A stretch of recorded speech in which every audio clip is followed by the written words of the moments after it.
Three-way trades are a massive rarity in the NFL. It's okay if it is a three-way.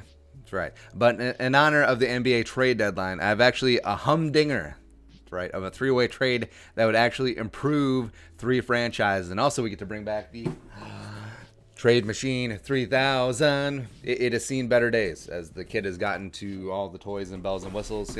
The thing with kids and toys is that they're like super focused and dialed in and out for like 30 minutes and then they just throw it away. But what can you do? But here's what happens. In the end, nothing else matters. Niners end up with Kirk Cousins.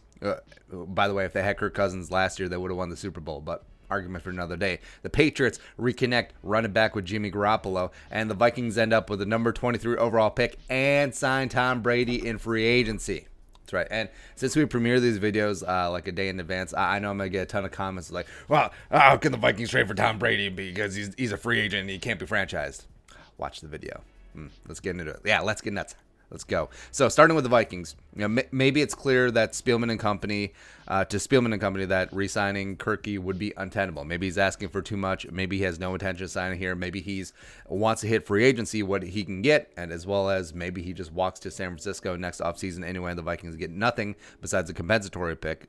Certainly possible, right? So do the Vikings want to shell out the $35 to $40 million a year for Kirk in 2021, which is very realistic and is going to happen. And also, since he had precedent now of having a fully guaranteed contract, he has that leverage, whatever. And also, he has that no trade clause, so you can't just ship him anywhere. But I think that he would waive it for a chance to reunite with Kyle Shanahan a year early, as he sees that team, San Francisco, the team that stomped their ass in the division round.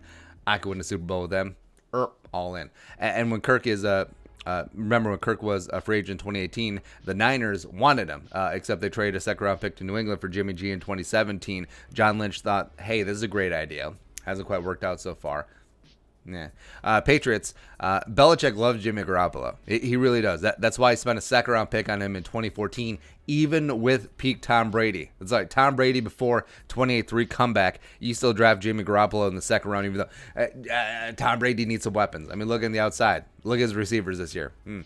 So they only traded Jimmy Garoppolo in 2017 at the directive of Robert Kraft, who was acting at the directive of Tom Brady, who felt threatened. He's like, one of those, this town ain't big enough for the both of us sort deals. Plus, Jimmy Garoppolo is coming up on a new contract, so it did make a lot of sense what was going on there.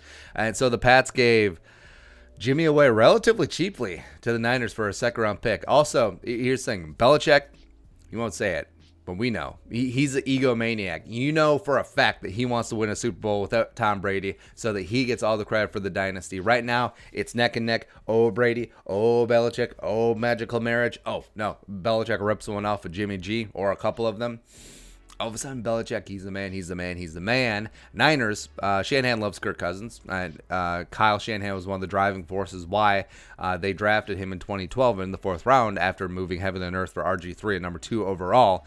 So Kyle obviously loves Kirky. He would have been all in on him in free agency if they hadn't traded for Jimmy G. I actually think the Vikings would have struck out on him. I think he would have been to the Niners, so the Vikings would have had, I don't know who, Marcus Mariota, and Ryan Tannehill. Could have worked out. But anyways, into the trade. So compensation, production value. Vikings get the number 23 overall pick from New England and then sign Tom Brady in free agency. Niners get Cousins. Patriots get Jimmy G. Easy peasy lemon squeezy. That's how easy it is. I mean, that is really the basis of the trade. So tell me this trade doesn't make sense for all three teams. They get freshened up at the signal caller position. The Vikings get an extra first-round pick. Also, yes, fully understand that Tom Brady isn't Tom freaking Brady anymore. But in Minnesota, you have a team that is defense first, as well as with a great running game, as well as playing indoors. I think all of that benefits Tom Brady greatly. Also, apparently he has family here. So cool. Also, Brady, he's not a mobile quarterback, but his ability to sense pressure and slide in the pocket is still elite. I think that's one of the factors that made him one of the better quarterbacks of all time. Actually, the best quarterback of all time, let's be honest here. As well as helps compensate for a very offensive line. And Brady, to me right now, is still slightly above where Kansas City Joe Montana was, even though he's a little bit older. Because, by the way, remember, Joe Montana took the Chiefs to the AFC title game at age 37, or eventually they lost to the Bills. People forget that. Joe Montana, I think he was in Kansas City for 4 years. He took him to the playoffs twice, or 3 years took them playoffs twice. One of those two things. But I fully understand. Now all the haters and the naysayers come in. What about the dead money? All the hashtag cap is a myth deniers. Well, here's what it is for you. So the Niners only have $4.2 million dead if they traded Jimmy Garoppolo, which frees up $22.4 million against their 2020 cap, which would easily help absorb Kirk Cousins and his $31 million incoming cap hit for 2020. And for the Vikings, it would be the toughest, but it's not impossible. So $31 million from Cousins is done on the books no matter what. It is what it is. But the usual methods of cutting Rhodes and potentially Riley Reef, restructuring veterans, does free up significant cap. Plus, here's the thing too. Tom Brady signs a 2-year deal that has a smaller front-end cap hit in 2020 and a larger one in 2021 when the new CBA causes the cap to go up. There you go. So basically, the Vikings only need to get through 1 year. It is a special circumstance this year. So always restructuring guys, kicking the can down the road. That is how teams get into cap trouble. But with the new caveat of the new CBA coming in, it does make it a little bit more tenable. And with the extra first-round pick, the Vikings have 23 overall. They have 25 overall. They can do a lot of things there. So either they sit back, they draft their future franchise quarterback, Jalen Hurts, Jordan Love, Justin Herbert. Maybe he falls there, Jacob Fromm, or hell, you got 2 first-round picks. You have your future picks as well. Why don't you move all the way up if Tua is your guy? Or, when we get really nuts, 23, 25, future first-round pick for numero uno, Joe Burrow. Just going all in. Have Burrow sit behind Brady for a year or two. Let's just go. Let's just move on with things. And also, here's the thing, too.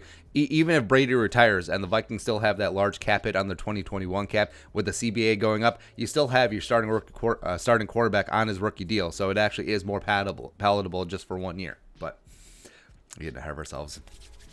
Getting nuts. Anyways, what are your thoughts? 3-way trade. Make it happen. Trade Machine 3000.